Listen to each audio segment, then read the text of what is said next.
foundations of European security, and we're feeling the impact every day. But the question is, how long will these impacts last? So far, NATO countries have done a lot to support Ukraine, and CHEF countries in particular stand out here.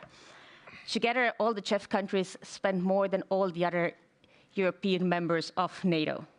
The remaining 18 then, and the 10, we spend more.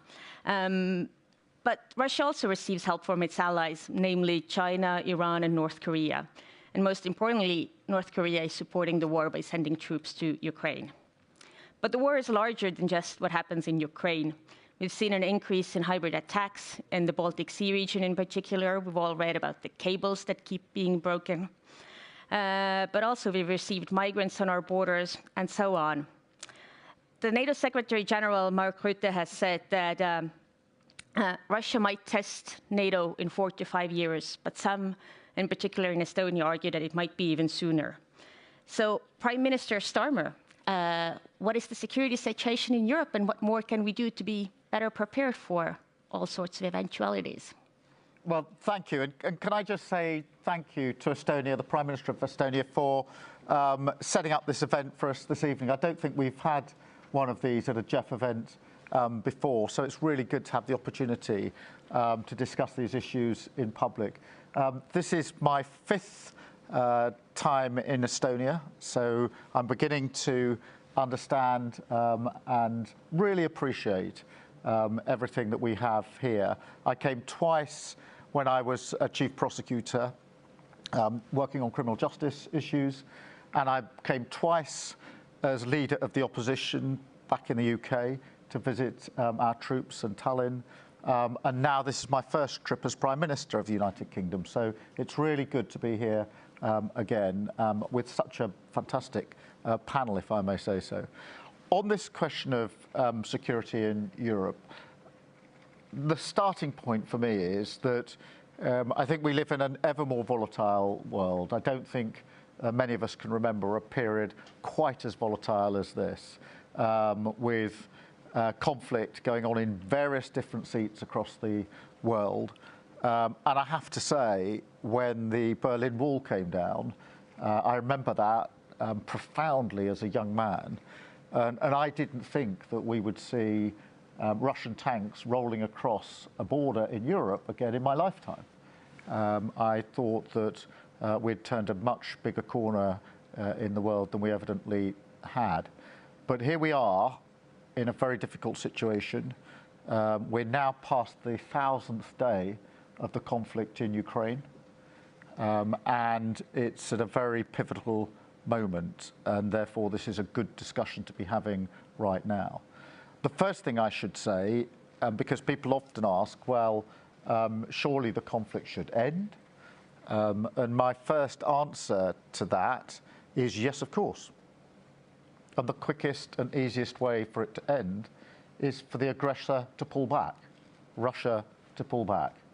And we must always start in that place when we're talking about the resolution or what might happen next in Ukraine, because we have an aggressor and we have Ukraine that's been fighting for sovereignty and their way of life for a very, very long time now in this conflict. Clearly, as we go into 2025, there's a live debate now about what happens next. Russia has obviously got the capability to backfill its military capability in the offensive. It has little regard to life on its own side. Hundreds of thousands dead and injured on the Russian side, without regard really from Russia to the cost, the human cost to its own country of that. But nonetheless, a series of strategic errors, because if this was intended in some way to send a signal to or to weaken NATO, it's had the complete opposite effect. We have 2 extra members. We have a stronger NATO. We had the NATO summit in Washington in September of last year, and the unanimous view was that NATO is stronger now than it's been for a number of years, and as important now as it was when it was first founded many decades ago. So strategically, Russia's made some big mistakes in this war. As to what happens next, there's a lot of discussion as to whether or not there may or may not be negotiations. And none of us quite know the answer to that question. But what I think is really important is that we double down and remain steadfast in our support for Ukraine. Because whether there's negotiations or not, it is extremely important that Ukraine is put in the strongest possible position. And to be put in the strongest possible position, that means we, allies, have to stay united in our support for Ukraine, notwithstanding that it's been going on for some time now. United and giving more by way of support, whether that's more capability, whether that's doubling down on the funding that has been provided, and at the same time more effective and stringent sanctions on Russia, which is having an effect on their economy, and ensuring that we put in some of the backup with training, etc., which, along with our allied countries, we've been providing in relation to Ukraine. So we have to put Ukraine in the strongest possible position, whether or not there are negotiations. And if we get to the point of negotiations, it is really important that this is done with Ukraine, with an outcome that Ukraine supports. And so that's where we have to start our analysis of any negotiations. But there's a long way to go. There's a lot of discussions going on. There will be discussions in the next 24 hours here in Tallinn. Welcome discussions, as various leaders are here for the JEF meeting. But it is very important that we double down, we don't back down on support for Ukraine, because it matters not just to Ukrainian sovereignty, it matters to the whole of Europe, it matters to our values. And I often pose the question back in the United Kingdom when we have a discussion about this. Just imagine what the situation would be if Russia succeeded in this, and how that would impact not just our freedoms and our values, but our prosperity. So from a European point of view, it is really important that we see this not just as a Ukrainian sovereignty issue, which it certainly is, but as a much wider conflict where we cannot allow Russia to gain from the aggression that we've seen during the course of this conflict. Thank you. Thank you very much. And to follow up, what specifically could we collectively do to support Ukraine so it would be in a strong position? Is there anything we haven't done so far that we could do more of, or what is there left to do? Well, I think there are a number of things. There is an ever-increasing demand for more capability. That is understandable. And Ukraine needs all the capability that it can get. So I think all of us are putting more capability into Ukraine by way of equipment and other support. A lot of money has been raised, funding has been raised, but more is going to be needed. We don't know what's going to happen in 2025, but more funding is absolutely needed. I think we have to double down on the sanctions, even more effective sanctions, because those sanctions are hurting the Russian economy, but we've got to make sure they hurt the Russian economy even more. So I think there's more collective work that we can do there. And the training is really important, the training of Ukrainian troops, which has been going on for some time now. I've been to see it for myself. I think some of my colleagues have. It's really good training. It's desperately needed. So I think on all of those fronts, we need to double down, but we need to be very public about this as well, because you know, there's a tendency when people think there may be negotiations to just assume that's the next thing to happen, and we don't need to concern ourselves with what's going to happen between now and the opening of any negotiations. I think that's a big strategic error. And therefore, I do think it's important that we speak with one voice, supporting Ukraine, doubling down, and demonstrating that with our actions. And we'll obviously be discussing this tomorrow morning at the session, leader session. Thank you. Thank you very much, and thank you to the UK. You've been a stalwart supporter of Ukraine, and I think have been the beacon in European theatre as well in support to Ukraine. But Prime Minister Sture, what is your assessment of the security situation in Europe, and how can we make ourselves more secure? Well, first of all, I agree with the outline that Prime Minister Starmer is making here. Of course, for any generation, having this open, biggest war in Europe since World War II is dramatic. We cannot spend one day without reminding ourselves that this is just extraordinary, you know, and the human cost, and it's going to be with us for so many generations. But let us also, you know, when we look at it from this angle, say that NATO is stronger. The alliance, the security of the 31 members is more solid. There has been a unique solidarity. You know, we've had Estonia coming in as an ally. It means that we are in this alliance together with the mutual security guarantees that provides. We have forward presence. There are British troops in Estonia, Norwegian troops with others in Lithuania. We have new regional plans for NATO. So it's been, I think, a much stronger alliance as I've seen during my 20 years in politics now. And that is good.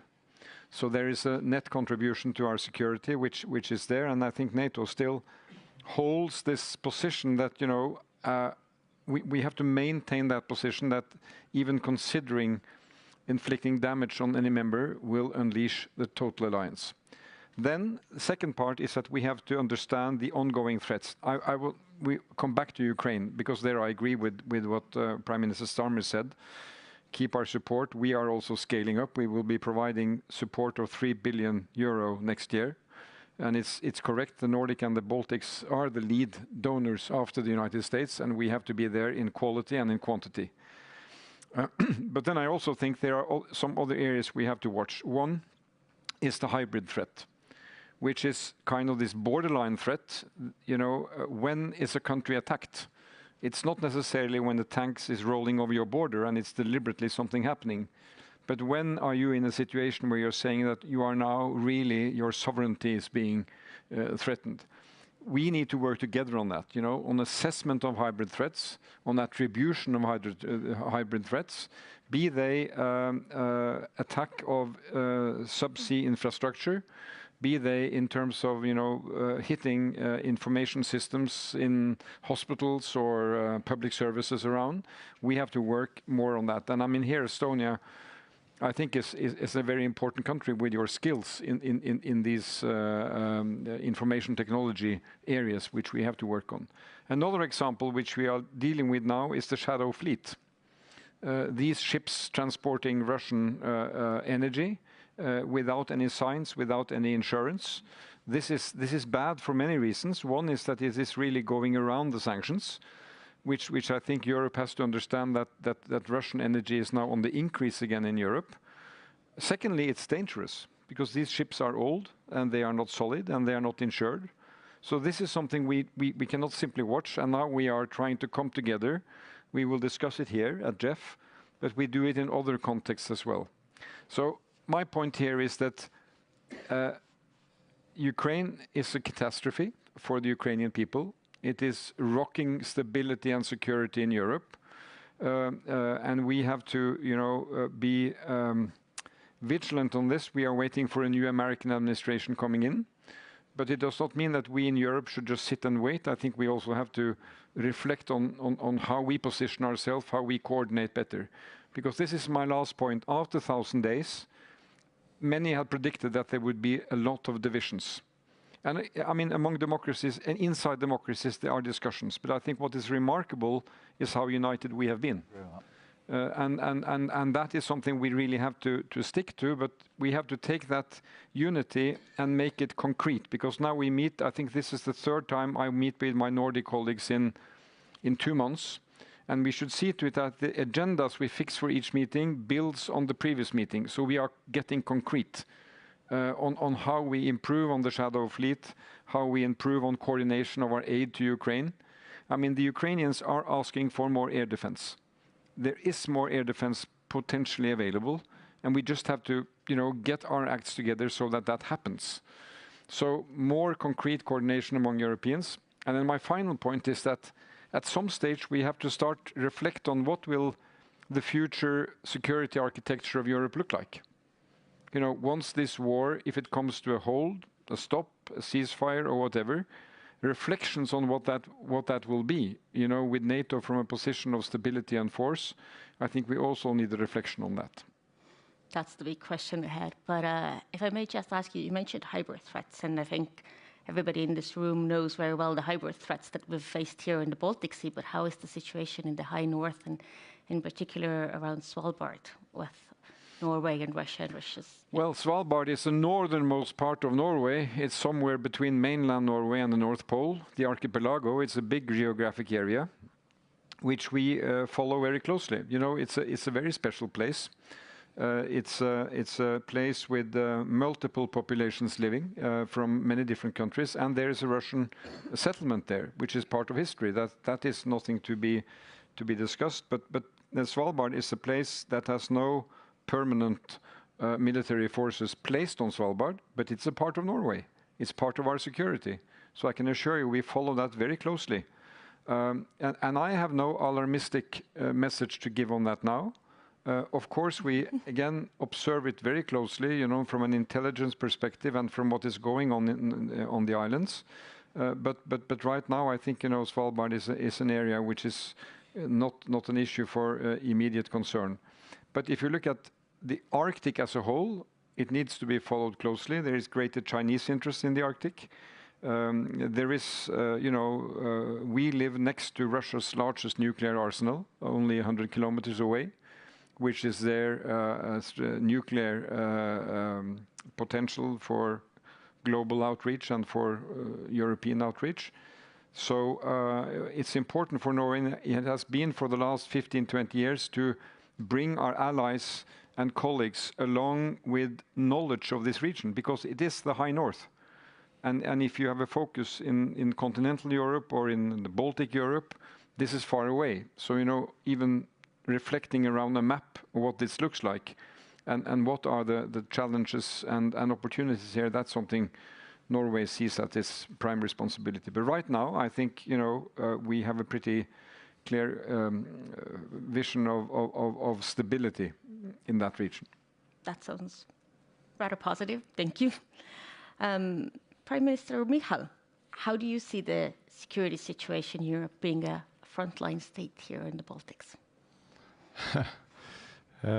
It's probably almost the same as Kira and Jonas stated, because we are allies and friends in that matter, probably very close also with the coordination, the view. I would say the first thing coming from Kiev, I was last week there 2 days, and I would say that the question how the situation in Ukraine is resolved probably will determine for many years, how Europe's value-based, rule-based world will be seen outside. Because if you give in and let's say, and we give up on Ukraine, then probably everybody, Russia and the club among, let's say, North Korea, Iran, everybody will have the message that you can change borders by force, you can take whatever you want, and Europeans will have the negotiations between themselves, and afterwards will be asking the bully what has happened. So I would say that right now the Ukraine needs a message of strong support, as already stated, that we are not giving up, but also we are increasing the support if possible, because right now, as we speak, Russia is deliberately bombing everything in Ukraine, everything doing with heat, with energy and so on, to give just one message that do not come back to Ukraine. There's nothing happening. There's no energy, no heat. This is a failed state, so on. And right now, to be honest, we have seen nothing that Putin has changed his goals. His message was quite clear years ago that Ukraine must not be part of Europe, must not be part of NATO, and so on. So this has not changed, and probably will not change if not met by force or strength. So I would say that Jeff's role, because as already Jonas pointed out, that we are probably among top contributors per GDP, money-wise, the fastest always. With Jeff and also with NATO and EU, we should give the push. Ukraine needs to be in this position of strength to change Russia's way and have Russia demanding the negotiations, not the other way around. So that probably will be the most important part, because Estonia has committed to 0.25% of GDP to Ukraine, and we are asking everybody to have the same level. In Kiev, I promise that we will keep it up and also ramp up our defense industry, also looking at what can we deliver as fast as possible. And also to my hope that if it's possible to deal with Shadow Fleet, this is like a money train running to Russia. They have more than half of the money coming from this kind of Shadow Fleet, and also this is an environmental disaster waiting to happen, because that's the only question then when and how some kind of this Shadow Fleet tankers break up, and we will have the only question that will this oil be spilled on Estonian shore or Finnish shore. So it's a big question also. And if possible, we should also increase our defense expenditure, because I would say that the old saying that if you want peace, you should prepare for everything. I'm not mentioning war, but you should prepare. That is still holds. So, yeah, thank you. Thank you. Estonia has done an exemplary job in increasing defense spending, but at the same time, we've seen quite a few hybrid attacks happen here in Estonia. Last October, we saw cables and pipelines being cut. This year, we've seen buoys, or those markers on Narva River, being stolen. We've seen GPS jamming. The attacks keep increasing. So how should we respond to them? How can we deter hybrid attacks as well? Probably the best way is to be very public about it, who's doing what and when and where. And also with the hybrid attacks, there comes a second, like a must too, that you must be able to repair everything as soon as possible. That is also important for economy, security and resilience. But attribution, accountability probably are the answers, because with the hybrid attacks in Estonia, we have attributed to Russia, the attacks made by Russia, ordered by Russia. In Estonia, let's say, for example, editors in one journalist or one portal were attacked, the car was broken, the Minister of Interior's car, windows were bashed in, so on. So all these things are usually attributed, and people doing it are caught. So this is also a strong message to these kind of people that don't do it, you will be caught, you will be accountable for that. So attribution and accountability probably are the answers. I think this underlines Jonas's point really about aggression and challenge not just being the concept of tanks going over borders, but taking many different forms. And so far as these assets are concerned, you know, it is a huge threat and challenge, of course it is. And we need to be absolutely alive to it, wherever it's coming from, and working together to protect our assets and communications and supplies. And that has to be an important part of our overall preparation and part of peace. But recognising that conflict is taking, as it always does, a number of different forms, all more complicated, but with huge threats attached to it, I think is part of the understanding we have to have amongst ourselves. Part of our discussion has to be, as it has been and will be, no doubt, tomorrow, are we collectively fully alive to the risks and threats, and do we have a viable plan to protect? And so, and then of course the public messaging that has to come out of it and attribution. But we shouldn't, it is a mistake, particularly with Russia, but with others, to think that all of the conflict is the traditional, tanks and armoury conflict. It most certainly isn't anymore. Definitely, and since we are here for the CHEF meeting, my next question was going to be, do you think CHEF has a special role in dealing with hybrid threats? 'Cause last year we saw CHEF sending ships to the area where the pipeline was struck and so on, but what could CHEF do in a case of hybrid scenario? Prime Minister Starmer, you can all answer, but I'm going to look at you first. I mean, look, I think CHEF is really, really important because it's almost a little spearhead, an important part of what NATO more generally is doing. It has an agility and an ability to work together. That's been demonstrated in what we've done in recent years, and that's why I think all of us put great emphasis on the importance of CHEF. It's why tomorrow will be such an important meeting. It's an opportunity to come together, to work together, to see our service personnel training together, thinking through tactics together, and having real achievements because it's quite agile. And so I think it's a very important complement to some of the other work that is going on. Yeah, I think it's been a big question now that Finland and Sweden have joined NATO is what is the role of CHEF, or what makes CHEF special to NATO? What is its added value to it? But I think if you want to add anything, Prime Minister of Norway. Yeah, I think, it was created in 2014, and now we are 2025.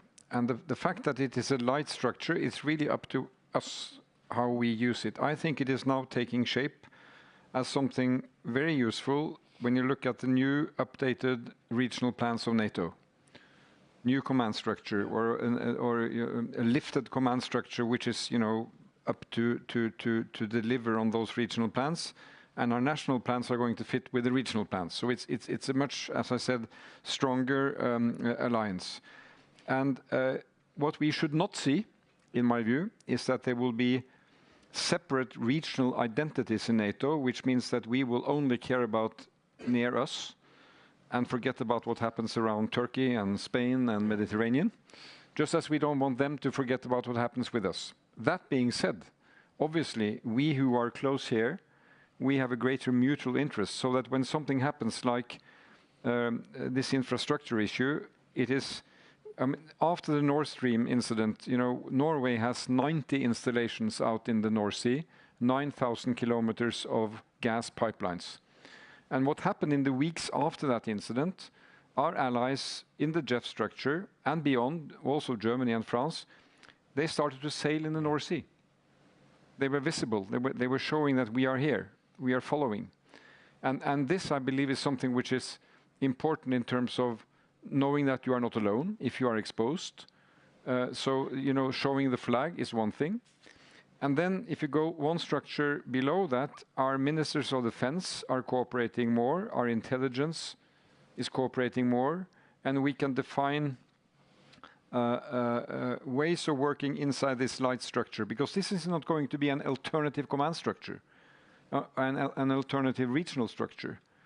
But what I would like to see, and I hope that JEF can be perhaps even more concrete in saying, from now to the next meeting, let's work on this agenda systematically based on the common threats that we face, such as hybrid threats, such as the shadow fleet, or such as other experiences linked to subsea infrastructure, for example. So I think JEF is that kind of body. It's a very ambitious title, Joint Expeditionary Force. But it has, among our defense forces, training. Yep. They have tabletop training. And it should be a needs-driven structure, that we do it according to the needs we have. Yeah. So what do we hope to achieve tomorrow? Oh, many things. World peace is among them, but that is the first one. But shadow fleet already mentioned. That probably is on topics everybody understands, and probably is high on Russia's pain list also. That if the shadow fleet is like I wouldn't use the word harass, but more controlled by us, then probably it will send a strong message to Russia, because Russia's ability to wage war in Ukraine depends pretty much on getting free cash or cash all over the world. It comes from energy trade still, which is not a good news. So starting from asking different documentations and so on, up to insurance, and if not, then also prohibiting using ports and so on, that is possible under this kind of regulations we have. So that probably is the first thing. Second topic is how in the future probably to deal with hybrid threats. Already mentioned that probably will be also topic of the next Jeff meeting, that how to work with hybrid threats. There's two sides of this coin. One thing is the limits, how to respond to them, and also how to work together to repair everything, all the damage done. So it's these are probably two topics in the future. And also there will be a topic that's already lingering in the air all over the news, that we should increase our defense expenditure in the future. That probably is the biggest question. That Estonia 2022 we had 2.16% of our GDP. Right now we have 3.4, years to come 3.6, maybe even up to 4. And right now we are the second probably per GDP in NATO. And that's not because it's convenient, but that's why we know our neighbor. We know that Russia is an existential threat to every democracy around there. There's no other choice. Russia is not deterring right now away until it meets some kind of force and understands that everybody is prepared, not afraid, but prepared. That is the message we want to have. So these probably will be the topics, and already as Kier and Jonas mentioned, that probably it will revolve pretty much around how can we put Ukraine into position of strength to influence Russia. All right. But the question of increasing defense spending, all the Jeff countries spend more than 2%. But Secretary General Rutte has been this week just been saying that we need increased defense spending if we want to be ready for increased threat coming from Russia. He has argued that we should have around 3% of defense spending as we did in Cold War times. Do you think this is realistic in present-day European countries where the debate has become a little bit warfare versus welfare, and the support seems to be falling a little bit? People are suffering economically. As an Estonian, life is not great. There are tax increases, which I can understand, but it's not easy. So how's life in the UK and in Norway? Well, look, it's tough. You're right to bring this up, and we might as well have an open discussion about it. Public finances are not in a good place in the United Kingdom. We inherited a failed economy and failed public services. That's a first double whammy in the United Kingdom. In the past, governments have tended to inherit one or the other, but not both. And not many people in the United Kingdom are keen on their taxes going up again. And they're right about that. Nor are they very keen on having their public services cut, because they know that they're not where they should be, particularly, for example, our health service. So there's no point pretending that this isn't a real debate. But, and it's a very important but, the first duty of government is obviously national security, to keep our people safe. And that is why defence spending, NATO, working with our allies, Jeff, is so important to certainly my government and all three of our governments. It is the first duty. I set out just 2 weeks ago our plan for change, which was what we want to do in terms of living standards, our health service, the prospects of young people, making sure that our communities are safe from crime, and making sure that we get to clean energy by 2030. All really important changes that will make a massive difference to life in the United Kingdom for the better, but they have to be on a foundation of security. And national security, keeping our people safe, border security is right there, which is why we have said that we will set out the path to 2.5% of GDP being spent on defence. We have to make the argument, you're right about that, in terms of our security, safety. We have to make the link that Ukraine is not just about a war about another country's sovereignty. It's about something far more significant than that, so far as Europe and the United Kingdom is concerned. Public opinion on Ukraine in the United Kingdom is very strong, as it is, I think, in all of our countries. In our general election in July, I and all politicians went across the country campaigning. Wherever I went, support for Ukraine was strong. And I think the vast majority of the British public do understand that it's a very important issue. But it is increasingly difficult when it comes to the economic circumstances that we are in. That's why making the case on the significance of Ukraine, making the case must double down, linking it back to each of our countries. What does it mean for us if Russia succeeds? Is a really important question that we have to answer with our people to make it clear why it is that we are so supportive of Ukraine, why it is that we must stand with our allies on this, why it is we must make sure that NATO is in the strongest position as well now. This is a different world to the world of 10, 20 years ago, and we have to recognise the world that we are living in. There's a positive case as well to be made.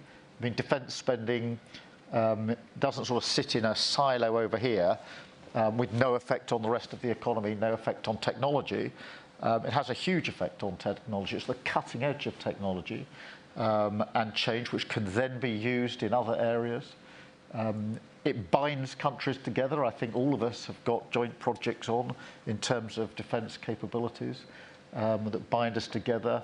There's a huge number of well-paid jobs that are very important to our economy in defence spending as well. But we have to make that positive case. I don't personally feel that we can sort of sit back and assume that all of those in our respective countries necessarily accept all of our arguments unless we make them in that positive way, which I do think the argument can and should and must be made. But the challenge that you put to us is the right challenge, which is it's very difficult when finances are tight, as they are in all of our countries. And people have just been through a real cost of living crisis, where if there's one thing that came up in our election over and over again in July, it was people saying, I feel worse off. The feeling across the country, I feel worse off. In my household, we don't have the money we did have. And I worry about my bills. And I can't do what I want to do with my family. We don't go on holiday quite the way we would have liked. We've cut down on going out for meals. The little things in life that make the difference between surviving and thriving, if you like. And that is keenly felt. And we need to understand that human emotion, because it's for real. It's what people have lived through. We've got to turn it around. And at the same time, we have to not just keep our spending commitments when it comes to defence, but actually increase them because of the volatility that's out there. But it is a very live debate, I think, in each of our countries. Yeah, let's reflect a bit on it. Think about it. 2014, that 2% target was defined. And then under the Trump presidency, that was a big issue. Are the Europeans paying enough? When he comes back now, there are about 25 countries that have passed 2%. So it's quite substantially different. And that, he may say that he contributed to that. It happened under the other administration, but it happened because it was necessary for the countries to make that investment. And I think, sometimes these percentage targets play a role. Sometimes they can confuse things because they don't say anything about quality. They don't say anything about combined effect of that in an alliance. So, I mean, if we really succeed now with regional plans, if we succeed with developing countermeasures for hybrid threats, if we succeed in learning together some of the very daunting lessons from the battlefield in Ukraine, there is new technology, new lessons learned. You know, how can we integrate that in our own defense? That is quality improvement, not necessarily measured by percentage. For Norway's part, you know, we have defined it in Parliament. My government put a proposal on a 12-year plan, basically to revamp our whole defense. And we have all parties in Parliament behind that now. It has never happened before, all parties. And it's almost going to double our defense spending. So we are now above 2 and we will move towards 3. But, you know, to me, it simply tells me that really each of these sectors, building a new navy, completing our F-35 fleet, integrating it with other NATO countries, is now really about quality and interoperability that works. Because I think what the message we send when you look at this extraordinary Russian machine sacrificing life rolling in, we want to maintain that the kind of that deterrence coming out of that NATO alliance is so strong that idea never will be contemplated. So I think, you know, let's discuss the level, but let us not be lost again with another figure that will, you know, put allies against each other. We have to be at an adequate, at the right level of investment, but I think we can do much more on coordination, on quality, and on relevance. Because, you know, in this plan we have put for 12 years, obviously technology is going to change immensely.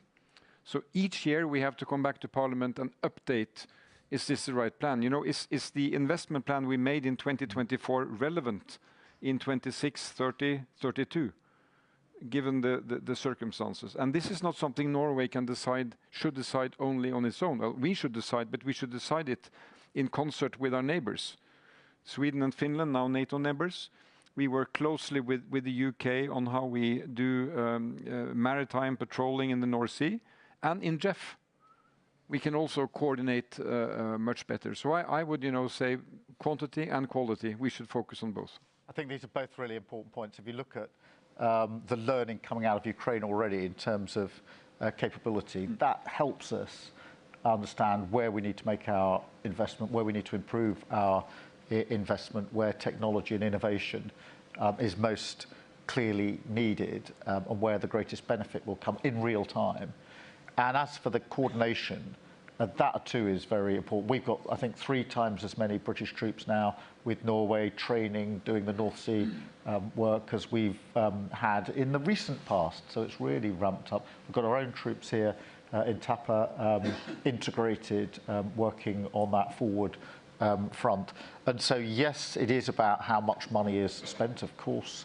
That percentage is very important, but it's how effectively it's spent and how we could coordinate better. And that's why JEF is really important, and the way that NATO allies work together to make sure that between us we've got the right capability and that we coordinate it in the most effective way. I do think there's something about JEF which is important, and that's the agility.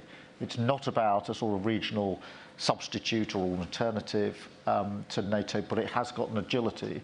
And I think almost the meeting tomorrow will reflect some of that, less of the sort of formality, more of an ability to move around the topics in a way that JEF can. But this is part of the debate about where we go next with defence. It is, you know, this is what I say about the Russian conflict in Ukraine has had the impact, the opposite impact that they intended. It has certainly not weakened NATO.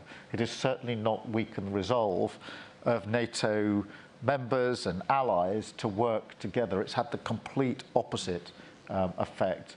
And not just a drawing together, but actually the greater training, the greater coordination, the greater discussion of shared capabilities, I think is strategically the complete opposite of what Putin was intending to do. If he wanted to weaken NATO, he's gone about it in completely the wrong way. Absolutely, I would add that security and prosperity usually go well together, and with this kind of politics that Putin is doing, he has brought new members to NATO. He has increased defense spending. He has increased defense capabilities, and everybody is staying quite resolute on the positions. That is very, very strongly visible. And the second thing, which is evolving and should be also evolving in CEF countries, NATO countries, EU countries, probably is the capability of production, also defense industry, because to be honest, maybe it's only in Estonia, but I would say that view of traditional defense capabilities wasn't seeing the defense industry as part of the capabilities. But right now it's changing with Ukraine, because at the moment you need something and fast. Things are getting much warmer or heated already. You need different kind of productions at the site. So I would say that also like a joint understanding what are our capabilities, and also defense industry booming and ramping up. That probably will also be future, let's say 5 to 10 years, because I would say in Estonia, the most optimistic guys in Estonia, nobody is too optimistic, but the most optimistic guys usually are from defense industry right now. So they are ramping up and doing everything they can for Ukraine. That's true. It's been a tough discussion that how can Russia produce so much more ammunition and weaponry than we in the West can. So part of the defense mindset that Secretary General Reuters speaks about is often about wrapping up our production capability, or turbocharging, if I remember his term correctly, our production capabilities. And I think here it's very important that the non-EU countries like UK and Norway are also included in whatever we do in the EU. Well, let me say, we from Norway will support any EU effort to stimulate and initiate better industrial production. And Norway has actually been contributing to these new ASAP mechanisms inside Europe. And it happens to be that Norway has few of the companies that really are leading in certain sectors, you know, on air defense, NASAMS, Nammo, Norwegian, Finnish, producing artillery and also a number of ammunition important, and in some other sectors. And these companies have been, you know, part of the bidding process and have had good results. So this we have to bring together, obviously.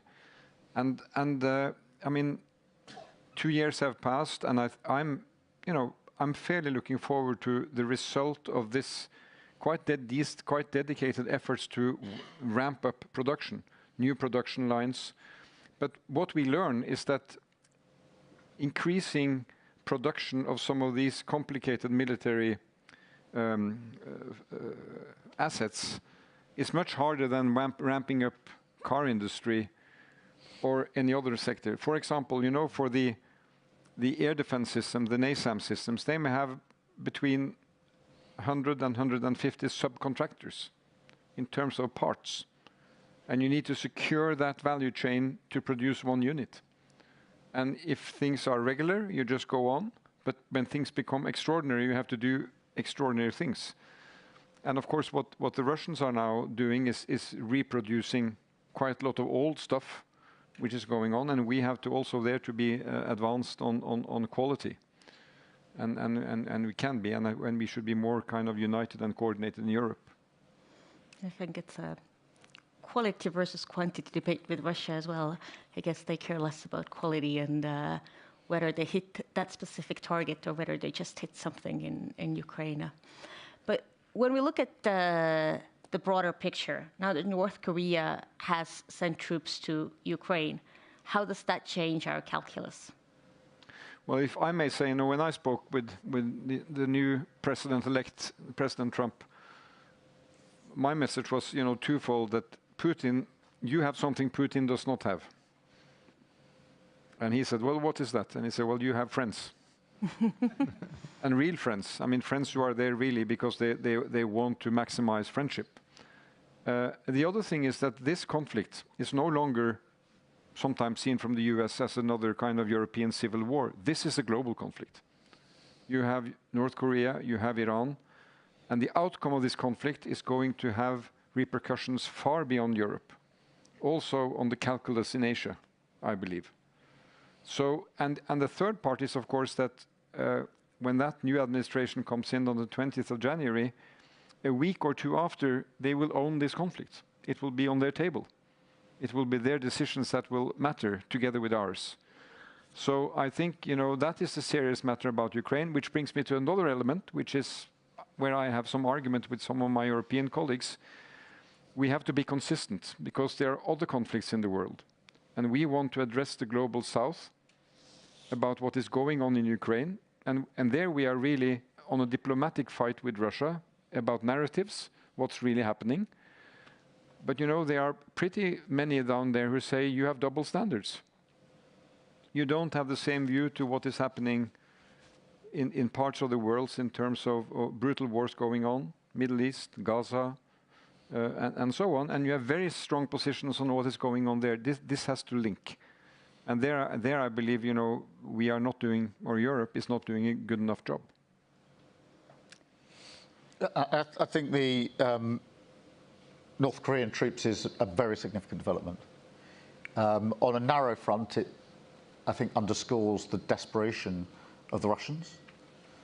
And never forget the number of human beings they're losing on the front. It's colossal death toll on the Russian side that would make anybody shudder when you just look at the sheer number of bodies that are effectively being thrown at this conflict on the Russian side without any regard at all to the cost to their own people. Now North Koreans added to that mix.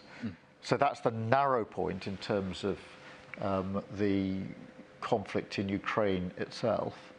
The wider point is, as Jonas has touched on, that it extends the conflict and it begins to show the join-up between different points of tension around the world, parts of the Pacific, parts of the Middle East, and you can see the overlap and similarities that I think join some of these conflicts up, not in the sense that they're all linked, but you can see the undercurrents here in each of the conflicts. And it does, therefore, call into question what's happening in the Pacific and security there, but also the overlap with the Middle East, which, of course, we've been discussing now for over an hour, the Ukraine situation.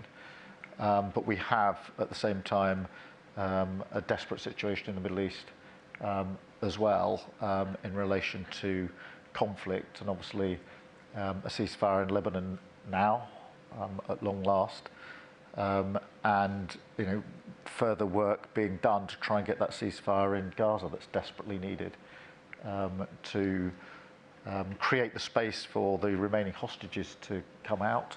They've been held for a very, very long time now, and every time I talk to any of their families, I can only describe what they're going through as absolute torture. You've got tens of thousands of Palestinians who've been killed in Palestine. We've got a desperate need for humanitarian aid to go in at speed and at volume. And in the end, there has to be the space created for a two-state solution, which to my mind is the only way that we resolve that conflict on a more permanent basis. But the overlap now between these conflicts is greater than might at first appear. So it is a very significant development, and we shouldn't just shrug our shoulders. We should see this in a very clear-eyed way. Yeah, I would just add that I absolutely agree that to us, these usually, I don't know how to call them, but usual suspects usually are working together. Russia, Iran, North Korea. These are regimes not elected. They are driven to have this kind of conflicts going on to stay in power. So for Putin, it's quite clear, to be honest. A few years back or years back, he had people on the streets not depending on oligarchy, not depending on the state so much. Yeah. They asked maybe there should be some kind of something resembling the elections.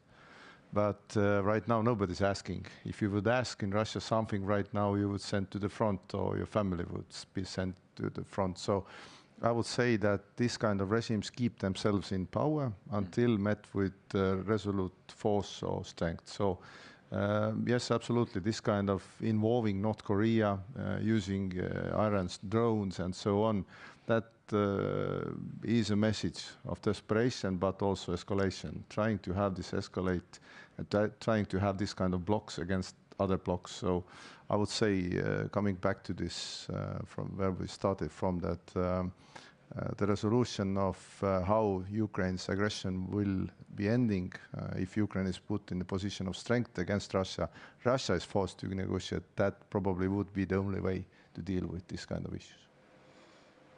But what would be the ideal situation in Ukraine, if I may ask? What would be the positive solution from where we are now? Well, I mean, this is a question everybody concerned with this issue is thinking about. I think my answer would be, and I'm thinking about it, it is deeply troubling what's happening. But I think the answer has to be pretty square and formal. No resolution for Ukraine without Ukraine.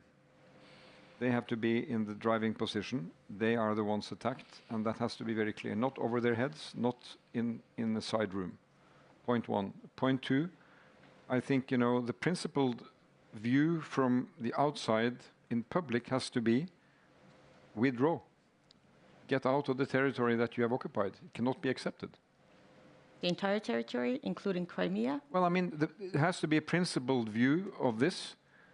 And then, of course, for the leadership in Ukraine, they have a difficult calculus to make about, what is the price of ending the war.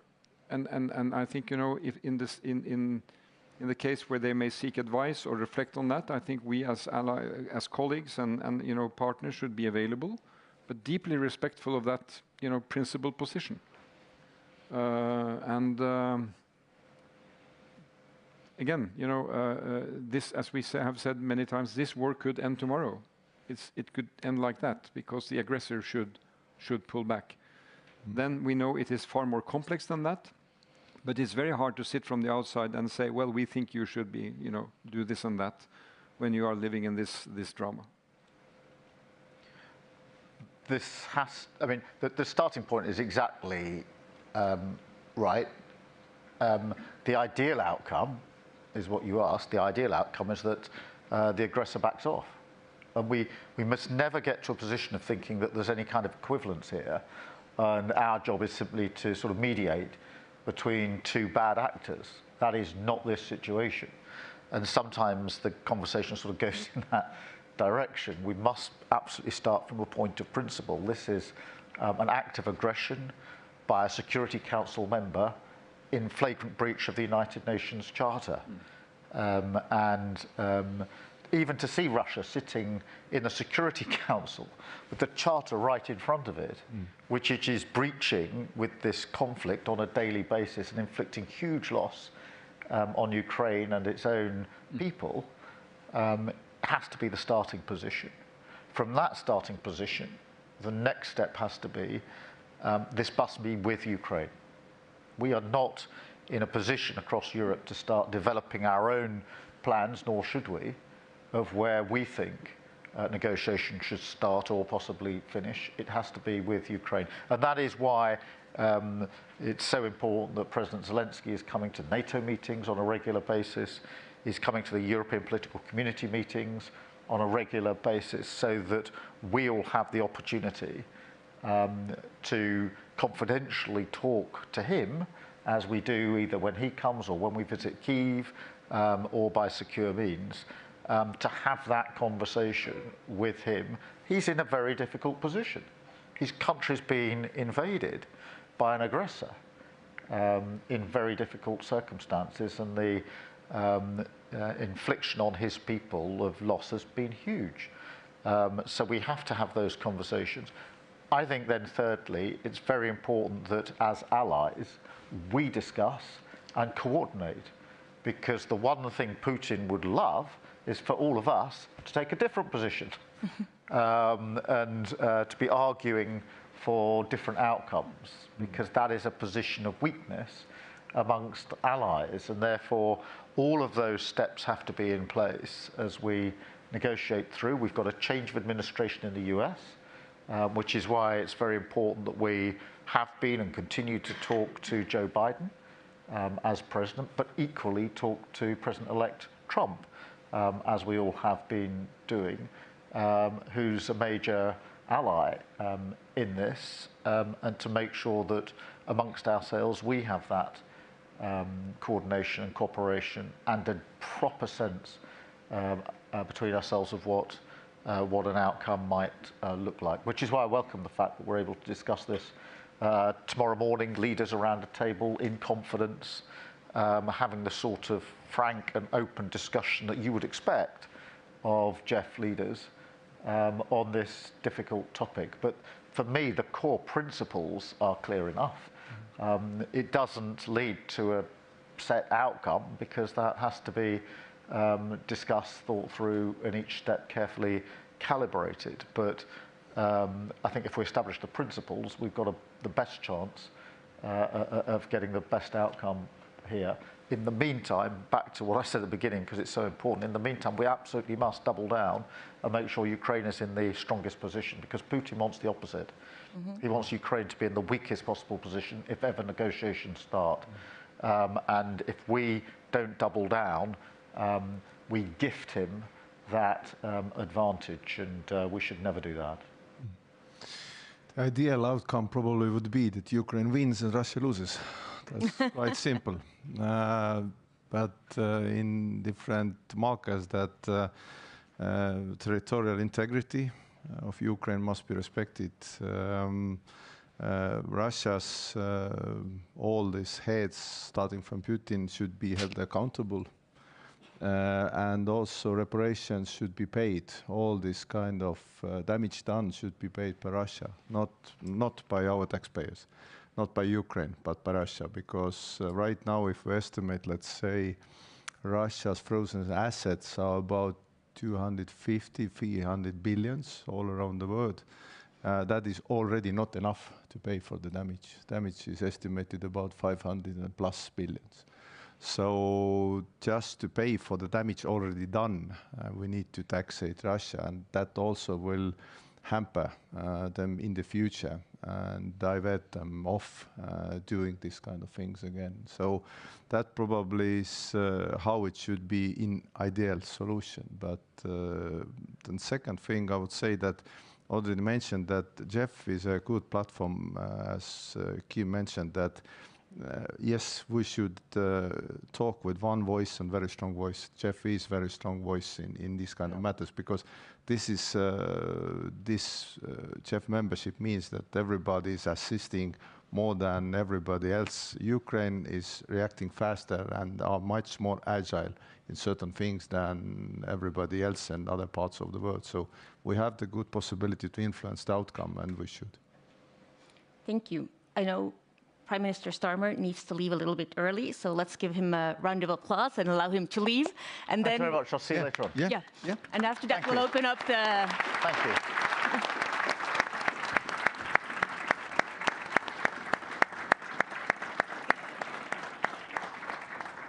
And we'll now open up the floor for questions. So please raise your hand if you have a question, introduce yourselves, and ask the question. We have 3 microphones around, so over there I see Kristi Raik has a question.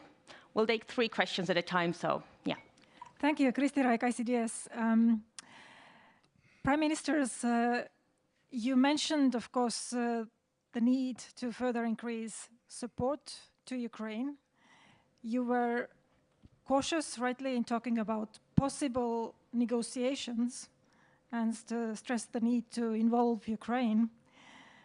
One component that you did not talk about that I would like to ask about, which I think is an essential part of, first of all, getting to a ceasefire, but also getting to a solution where Ukraine remains sovereign and democratic state. And that thing is security guarantees for Ukraine. So what is the solution there? What is your country willing to contribute? Unfortunately, the Prime Minister of the UK left, but the Norwegian and Estonian views on that, please. We can answer for the UK. That's Yeah. Thank you. Any other questions on the floor? Over there.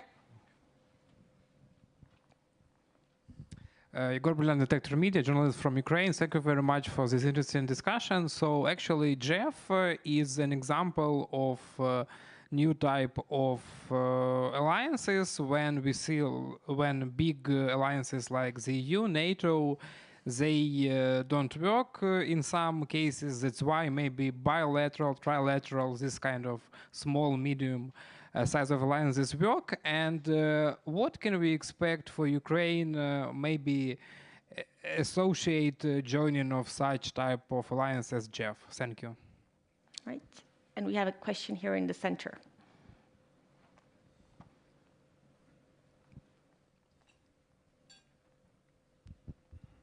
Hey, Conrad from Børsen in Denmark. I wonder, Prime Minister Støre, if you have a message tomorrow for your colleague from Denmark concerning the shadow fleet from Russia. Denmark is more or less controlling the passing of that shadow fleet, transporting about half of the Russian oil. They could stop it if they wanted to. They could demand more insurance. They could demand some valid insurance papers in courts instead of the insurance they have from Russia. And you talked about it earlier, so I wonder if you have a special message for her. Thank you very much. We'll start with the special message. We'll go to the answers now. Well, she's a very special woman, so I'll have a special message for her. Let me take the first question. You know, security guarantees, two dimensions to that. First, this came up 2 years ago. We discussed it in Vilnius. G7 countries discussed it. The Nordics made a common statement on security guarantees. Since then, each country has agreed with Ukraine a set of security guarantees. I mean, they are soft compared to NATO. This is not Article 5 language. But still, you know, we have linked our security guarantees, pretty comprehensive text, with our support program for Ukraine, which now stretches until 2030 guaranteed. So it will be you know, in total a large commitment there from our side. Then, of course, we enter into the kind of speculation. Should there be a negotiation? Should there be a ceasefire? What kind of security guarantees would it be on the other side of a line? And these are, of course, a very, I would say, sensitive issues. And the countries that are in a position to provide security guarantees of hardcore military effect are in a special position discussing that. And I will not add any more comment than saying that this is, of course, gradually being discussed. They are on a pathway to NATO membership. That has been confirmed by 2 NATO summits or 3 NATO summits.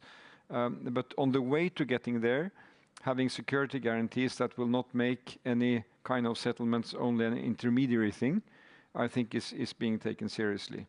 Now on Ukraine and Jeff, I mean, Jeff was initially conceived to be countries in the north working together on issues linked to their specific situation in the Baltic, in the Straits of Skagerrak, and then North Sea.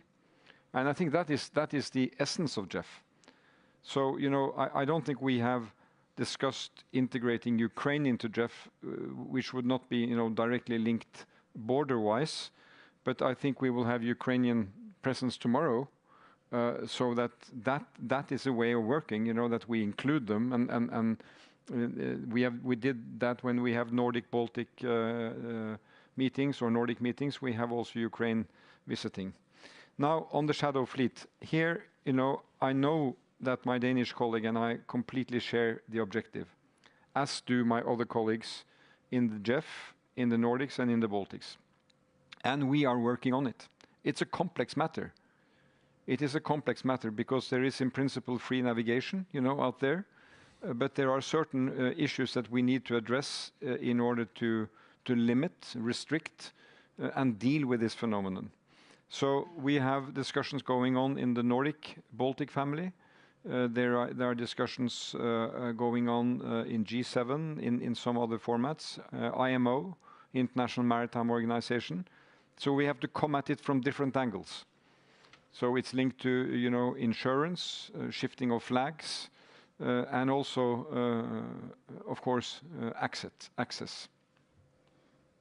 Thank you. Yeah, the three questions. The first one, probably the best security guarantee would be obvious, NATO membership. Estonia has been very vocal and open about it, that Ukraine is part of Europe, should be member of NATO. If that's not possible or it takes time, probably security guarantees that work are European and stays together, not one without the other. So it probably is the state of play we are in, and we will be discussing that today and tomorrow. Second one, you mentioned in your question that weak EU and NATO. I would say that EU and NATO are not weak. They are quite strong. Stronger than our opponents want. So it's I would say that Jeff contributes to NATO, doesn't compete with it, as already mentioned, that we're not competing against each other. Jeff is, yes, it's somewhat regional, yes, it's somewhat like-minded group and maybe a little bit faster, more agile, but it does not compete with other NATO members because already, as Jonas explained, that I would say that NATO is an alliance guaranteeing each other's security because it just came from memory base. Dutch fighters are in the F-35, so these are not paid by Estonian taxpayers. We don't have the capability, but we can do something on the eastern front, eastern border. So everybody does what they can.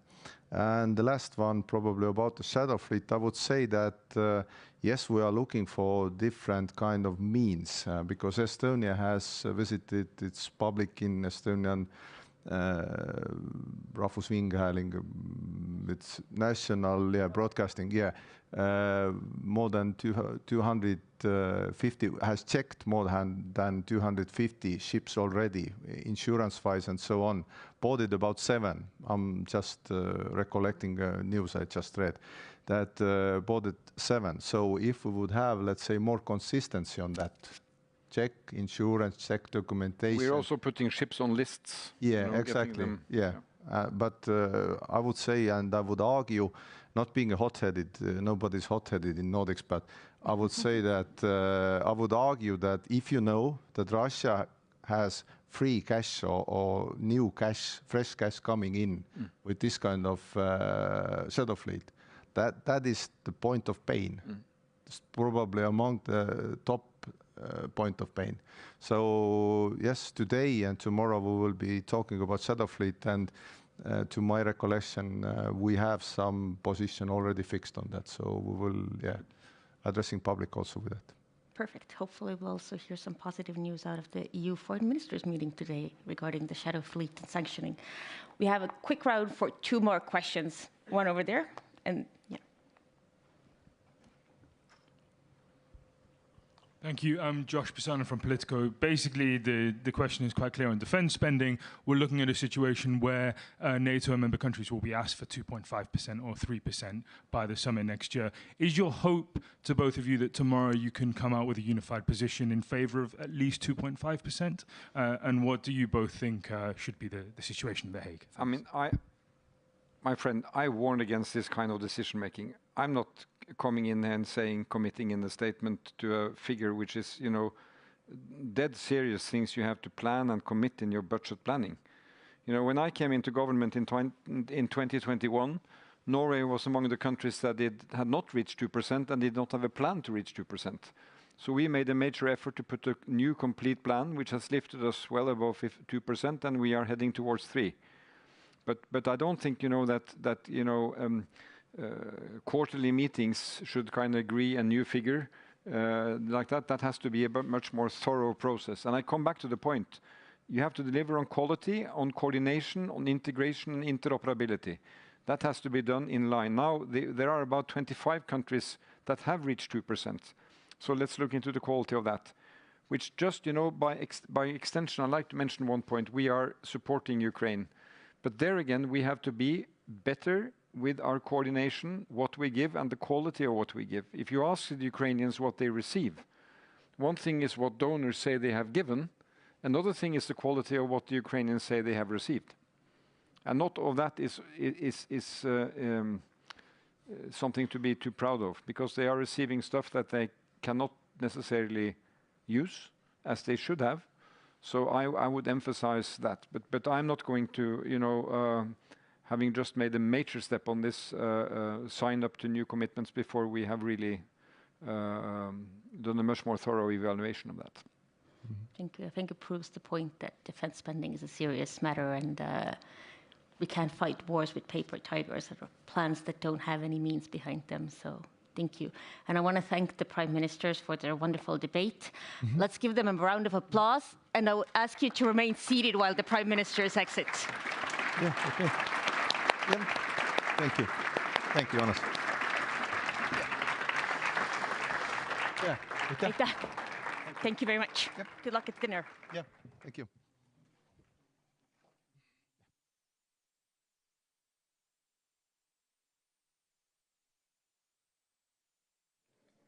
All right, everybody feel free to go.